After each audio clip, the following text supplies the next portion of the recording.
Hi welcome to lazy to active. இன்றைக்கி நம்ம சேனலில் என்ன வீடியோ பார்க்க போகிறோம்னா ஒரு வேஸ்ட் பேங்கிள் ரீயூஸ் ஐடியா அப்படின்னு சொல்லலாம். இல்லாட்டி சில்க் த்ரெட் பேங்கிள் ஜுவல்லரி அது மாதிரி எது வேணாலும் சொல்லலாம். வாங்க வீடியோ பார்க்க போகலாம். அதுக்கு முன்னாடி நீங்கள் இப்போ தான் நம்ம சேனல் ஃபஸ்ட் டைம் பார்க்குறீங்கன்னா சப்ஸ்கிரைப் பண்ணிவிட்டு பாருங்கள். உங்களுக்கு பிடிச்சமான வீடியோ கண்டிப்பாக வரும். வாங்க வீடியோ பார்க்க போகலாம். ஃபஸ்ட்டு ஒரு மெட்டல் பேங்கிள் இருந்ததுங்க. அது வெளுத்து போச்சு. நல்லா கலராக இருந்தது, வெளுத்து போயிடுச்சு. அதை வச்சு என்ன பண்ணலாங்கும்போது எனக்கு ஐடியா தோணுச்சு. அதை தான் உங்கள் கூட ஷேர் பண்ணுறேன். ஃபஸ்ட்டு அந்த மெட்டல் பேங்கை 3 பேங்கிள் எடுத்துக்கிறேன். 3 பேங்கிளில் ஒரு பேங்கிள் மேலே ஒரு பேங்கிள்னு 3 பேங்கிளையும் ஒன்றா வச்சு ஒட்டிக்கிறேன். ஓகேங்களா? ஃபெவிக்விக் மாதிரி உள்ள கம் தான், ஆனால் இது ஃபெவிக்விக் கிடையாது. இந்த கம்மோட ரிவ்யூ நெக்ஸ்ட் வீடியோ கொஞ்சம் நான் யூடியூப்காக கொஞ்சம் திங்ஸ் வாங்கியிருக்கேன். அந்த வீடியோவில் இந்த கம்மோட நேம் அண்ட் ரிவ்யூ எல்லாமே சொல்கிறேன். ஓகேவா? இப்போ ஒட்டியாச்சு. இது நல்ல ஃபெவிக்விக் மாதிரி அப்படியே கையிலலாம் ஒட்டிக்கும். நம்ம எடுக்க முடியாது, கையில் அப்படியே தெரியும். அதனால கீழே ஒரு காலண்டர் அட்டை போட்டு அது மேலே வச்சு ஒட்டிக்கிறேன். 3ம் முன்ன பின்ன இல்லாமல் கரெக்டாக ஒட்டியிருக்கான்னு சொல்லிட்டு கையில் வச்சு செக் பண்ணி பார்த்துக்கிறேன். தொட்டு பார்த்தா கரெக்டாக சர்க்கிளாக இருக்கா அப்படின்னு. ஓகேவா? நெக்ஸ்ட்டு நம்மளுக்கு ஒரு காலண்டர் அட்டையும் சில்க் த்ரெட்டும் தேவை. சில்க் த்ரெட் டபுள் பெல் பிராண்டில் ப்ளூ கலர் எடுத்திருக்கேன்.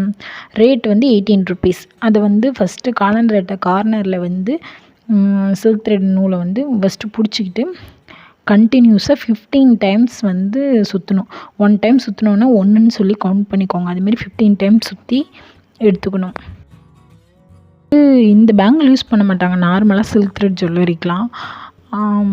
ஒரு மாதிரி வலுவலுன்னு இருக்கும். அந்த பேங்கிள் தான் யூஸ் பண்ணுவாங்க.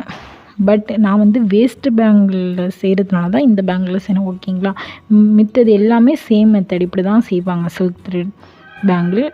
அந்த வளையல் மட்டும் இந்த வளையல் வச்சு செய்ய மாட்டாங்க, வேறு வளையல்.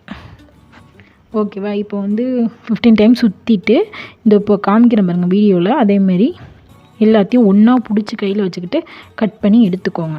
எடுத்துக்கிட்டு சிக்கு இல்லாமல் நீட்டாக எடுத்து விட்டுக்கோங்க. எடுத்து விட்டுக்கிட்டு எல்லாமே கரெக்டாக இருக்கான்னு பாருங்கள். அப்படி இல்லாட்டி எல்லாம் சைஸாக வர மாதிரி கட் பண்ணிக்கோங்க சிசர் வச்சு. எனக்கு இப்போ எல்லாமே சைஸாக இருக்குது, அதனால நான் கட் பண்ணல.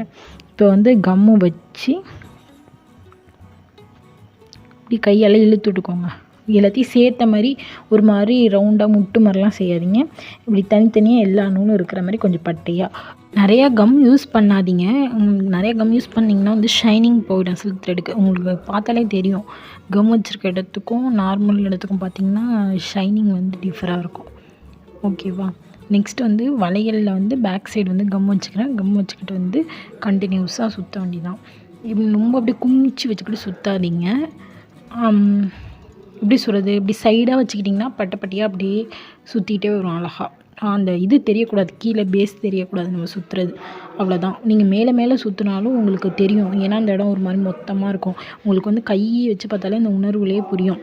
இது எப்படிரா செய்கிறது அப்படின்லாம் திங்க் பண்ணாதீங்க. கண்ணு பார்த்தா கை செய்யணும் அப்படின்னு எங்கள் பாட்டி சொல்லுவாங்க. நான் சொல்கிறத வச்சு நீங்கள் ட்ரை பண்ணி பாருங்கள், கண்டிப்பாக கரெக்டாக வரும். ஓகேவா? மேலே சுற்றினீங்கனாலும் உங்களுக்கு தெரியும் மொத்தமாக. நான் எப்படி சுற்றுறேன்னு வீடியோவில் பாருங்கள். அமைதியாக பார்த்துக்கிட்டே வந்தீங்கன்னா உங்களுக்கு புரியும் ஈஸியாக. ஓகேவா? இதில் பேலன்ஸ் எல்லாமே சேம் மெத்தடு தான். சில்க் த்ரெட்டு இப்படி தான் சுற்றணும், எல்லாமே இதே தான். பட் பேங்கிள் மட்டும் இது மட்டும் யூஸ் பண்ண மாட்டாங்க. வேறு பேங்கிள் கொஞ்சம் வலுவலுன்ற பேங்கிள் யூஸ் பண்ணுவாங்க. அதுக்கப்புறம் அவங்க அடியில் கம் வச்சுக்கிட்டே வருவாங்க சுற்றும் போது. ஏன்னா வலுவல் பேங்கிளாக நல்லா பல்கிட்டு போயிடுதோ என்னமோன்ட்டு வச்சுக்கிட்டே வருவாங்க. இது நான் வச்சுருக்கிறது மெட்டல் பேங்கில் வச்சுருக்கேன்னா அது நல்லா க்ரிப்பாக பிடிச்சிக்குது. அதனால் வேஸ்ட்டாக ஏன் கம்மை வேஸ்ட் பண்ணுவானு சொல்லிட்டு நான் இது பண்ணுவேன். ஓகே, நான் கொஞ்சம் ஸ்பீடை போட்டு காமிக்கிறேன் பாருங்கள்.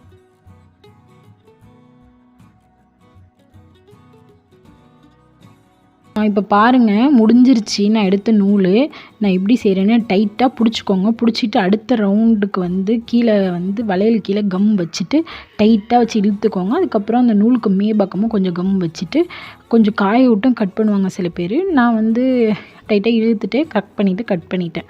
அவ்வளோதாங்க, முக்கால்வாசி முடிஞ்சிருச்சு. நான் இப்போ ஏன் இதை இப்படி செஞ்சு காமிச்சேன்னா, இப்போ நான் ஃபுல்லாக ஒரே ரவுண்டில் உங்களுக்கு செஞ்சு காமிச்சிட்டேன்னா சில பேருக்கு செய்யும்போது நூல் பற்றலைன்னா அதுக்கப்புறம் என்ன பண்ணுறது அப்படிங்கிற ஐடியா இருக்காது. அதையும் இதில் எக்ஸ்பிளைன் பண்ணிடுங்கிறதுனால தான் இப்படி பாதியோடு முடிகிற மாதிரி வச்சு நெக்ஸ்ட்டு ஸ்டார்ட் பண்ணுறேன். ஓகேவா?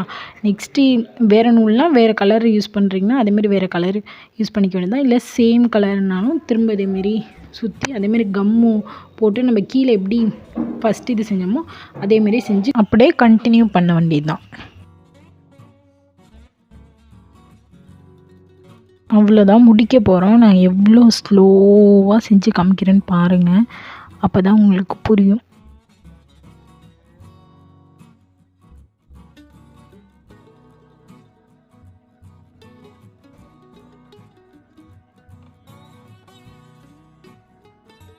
இந்த இப்போ இழுக்கிறோம் பார்த்தீங்களா லாஸ்ட்டாக, அதை இழுத்துட்டு அந்த இடத்துல டைட்டாக கையில் பிடிச்சிக்கணும். பேங்கில் பிடிச்சிக்கிட்டு பேக் சைடு கம் வச்சுட்டு நெக்ஸ்ட்டு இந்த நூலை வந்து டைட்டாக அந்த பக்கம் வச்சு இழுத்து ஒட்டணும். ஓட்டிட்டு பேலன்ஸ் உள்ளதை கட் பண்ணிட வேண்டியதான். காயை விட்டும் கட் பண்ணலாம், இல்லைன்னா ஃபஸ்ட்டே கட் பண்ணுறதுனாலும் கட் பண்ணிக்கலாம். அவ்வளோதாங்க, கட் பண்ணிக்கிட்டேன். இப்படி தான் வரும். நெக்ஸ்ட்டு இதில் வந்து என்ன டெக்கர் பண்ண போகிறோம்னா, என்கிட்ட குட்டி குட்டி ஸ்டோன்ஸ் இருந்துச்சு. அந்த ஸ்டோன்ஸை வந்து கொஞ்சம் கேப் விட்டு வச்சு ஒட்ட போகிறேன். பாருங்கள், உங்களுக்கு வீடியோவில் பார்த்தாலே தெரியும். ஒரு 1 சென்டிமீட்டரு இடம் உள்ள மாதிரி கம் வச்சுட்டு, ஃபேப்ரிக் க்ளூ தான் யூஸ் பண்ணுறேங்க எல்லாத்துக்கும். கம் வச்சுட்டு ஸ்டோன் ஒட்டிட்டு கண்டினியூஸாக வரேன்.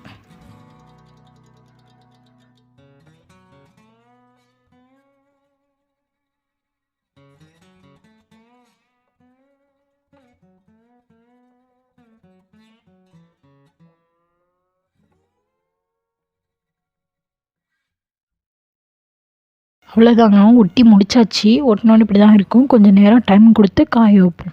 இப்போது டைம் கொடுத்துட்டேன், காஞ்சிருச்சு. காஞ்சோடனே இப்படி தான் இருக்குது. இப்படியே ப்ளைனாக வச்சுக்கிறதுனாலும் வச்சுக்கலாம். பட் இதில் இன்னும் கொஞ்சம் ஒர்க் பண்ண போகிறோம் நம்ம. வாங்க என்னென்னு பார்க்கலாம். இது மைக்ரோ பீட்ஸுங்க. இதை வந்து நம்ம 2 ஸ்டோனுக்கு இடையில வச்சு ஒட்ட போகிறோம். இது வந்து ரொம்ப குட்டி குட்டியாக இருக்கும். அங்கங்கே தெரிச்சிட்டா நம்மளால் பொறுக்கிலாம் எடுக்க முடியாது.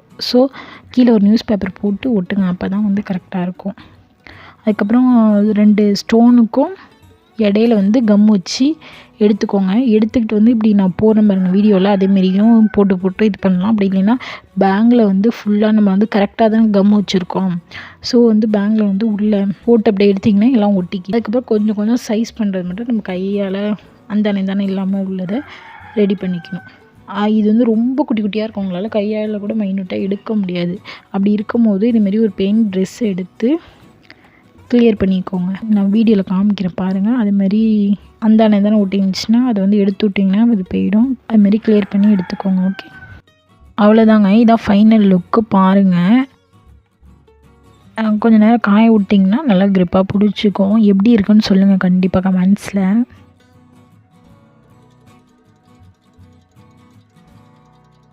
இதை வந்து நம்ம வச்சுட்டு அது காயறதுக்குள்ளே நம்ம இன்னொரு ஒர்க் பார்த்துருவோம். அதுக்கு முன்னாடி நியூஸ் பேப்பரில் வந்து அந்த பீட்ஸ் கொட்டியிருக்கு பார்த்திங்களா, அதை வந்து அந்த இதில் திரும்ப பாக்ஸில் கொட்டிக்கிறேன். இது வந்து கீழே தெரிச்சிருந்தா கண்டிப்பாக பொறுக்க முடியாது. ஸோ அதுக்கு தான் இந்த மெத்தட். நெக்ஸ்ட்டு வந்து 4 பேங்கில் எடுத்திருந்தோமா, 3 பேங்கில் ஊட்டி ஒரு வளையல் ரெடி பண்ணியாச்சு. திரும்ப ஒரு பேங்கில் வச்சு ஒரு வளையல் ரெடி பண்ண போகிறோம். அதே சேம் மெத்தடு தான். அதேமாரி சில்க் த்ரெட் வந்து 15 டைம்ஸ் சுற்றி எப்படி ஃபஸ்ட்டு செஞ்சோமோ அதே சேம் மெத்தட் தான் செய்ய போகிறோம். இதில் என்ன டிஃப்ரென்ஸ்னால், நார்மல் சில்க் த்ரெட் ஜுவல்லரி செய்கிறாங்களா அதுக்கும் இதுக்கும் அவங்க வந்து ஒரு மாதிரி வலுன்னு குமுட்டாக உள்ள வளையலில் செய்வாங்க. அது வந்து கொஞ்சம் வேறு மாதிரி வரும், குமுட்டாக இருக்கிற மாதிரி இருக்கும். அந்த த்ரெட்டு பேங்கிளில் சுற்றி இருக்காது. நம்ம வந்து ஃப்ளாட் பேங்கிளில் செஞ்சதுனால ஃப்ளாட்டாக இருக்கும். இதுதான் டிஃப்ரென்ஸ். மற்றபடி மீதி எல்லாமே சேம் மெத்தட் தான். ஓகே, அவ்வளோதாங்க. இதேமாரி இது வந்து ப்ளைனாக தான் சுற்றி எடுத்துக்க போகிறேன். இதில் வந்து எந்த ஒர்க்கும் பண்ண போகிறது இல்லை. ப்ளைனாக ஃபுல்லாக சுற்றி எடுத்துக்கிறேன். பாருங்கள், நான் ஸ்பீடை போட்டு வீடியோவில் காமிக்கிறேன் பாருங்கள். அவ்வளோதாங்க, இப்படியே சுற்ற வண்டி தான். நான் வந்து இது ஃபுல்லாக காமிக்கல, ஏன்னா திரும்ப காமிச்சா போர் அடிச்சிடும்ண்டு. ஃபஸ்ட்டு சொன்ன மாடல் தான். அப்படியே சுற்றி எடுத்துக்கோங்க. முடிய போகுது கம் வச்சு கட் பண்ணி எடுத்துக்கிட்டேன். அதுக்கப்புறம் வந்து இது காஞ்சிருச்சு. இது வந்து நம்ம செஞ்ச வளையல். இதுக்கு முன்னாடி நான் வளையல் செஞ்சுருக்கேன், அதையும் உங்கள்கிட்ட காட்டுறேன். எப்படி இருக்குன்னு சொல்லுங்கள். இதில் வந்து நான் பண்ண மிஸ்டேக் என்னென்னா, ஒரு பேங்கிளில் வந்து கிட்டக்க ஸ்டோன் வச்சு ஒட்டிட்டேன், ஒரு பேங்கிளில் வந்து தூர வச்சு ஒட்டிட்டேன். அதனால் கொஞ்சம் டிஃப்ரெண்ட் தெரியுது. ஆனால் கையில் போடும்போது தெரியல. நீங்கள் வந்து அதை வந்து கொஞ்சம் கரெக்ட் பண்ணி ஒட்டிக்கோங்க. ஓகே. வீடியோ பிடிச்சிருந்தா லைக் பண்ணுங்கள், ஷேர் பண்ணுங்கள், கமெண்ட் பண்ணுங்கள், சப்ஸ்கிரைப் பண்ணுங்கள். தேங்க்ஸ் ஃபார் வாட்சிங்.